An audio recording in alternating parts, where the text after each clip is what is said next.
राधे राधे। जय जय श्री राधे। मैं आचार्य इंद्र भारद्वाज शर्मा। तो आज हरिशयनी एकादशी के उपलक्ष्य में आज हम भागवत गीता के दूसरे अध्याय के 39 नंबर श्लोक से प्रारंभ करते हैं। जो श्लोक है, ऐसा ते अभिहिता सांख्ये बुद्धिर्योगे तिमं श्रीनो बुद्धया युक्तो यया पार्थ कर्म बंध प्रहस्यसि।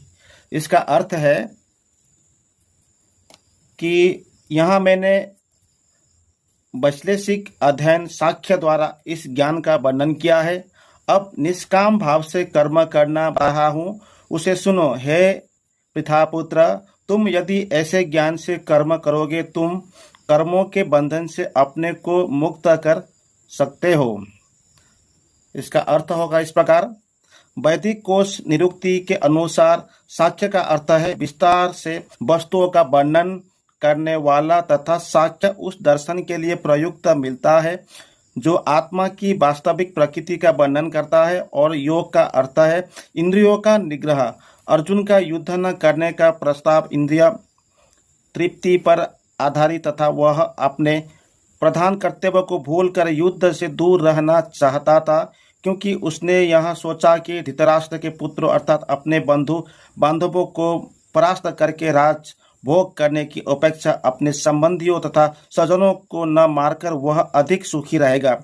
दोनों ही प्रकार से मूल सिद्धांत तो इंद्रिय तृप्ति था, उन्हें जीतने के प्राप्त होने वाला सुख तथा स्वजनों को जीवित देखने का सुख, ये दोनों इंद्रिय तृप्ति के धरातल पर एक ही है,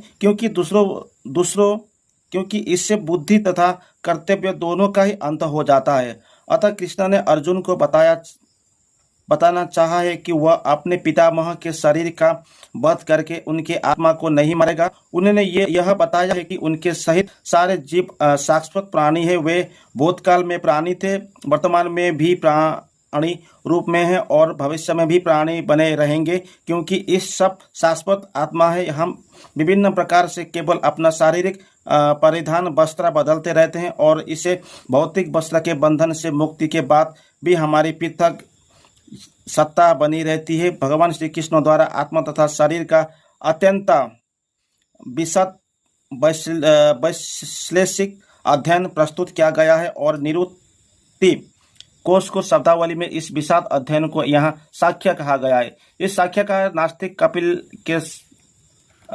के सांख्य दर्शन से कोई सरोकार नहीं है। इस नास्तिक कपिल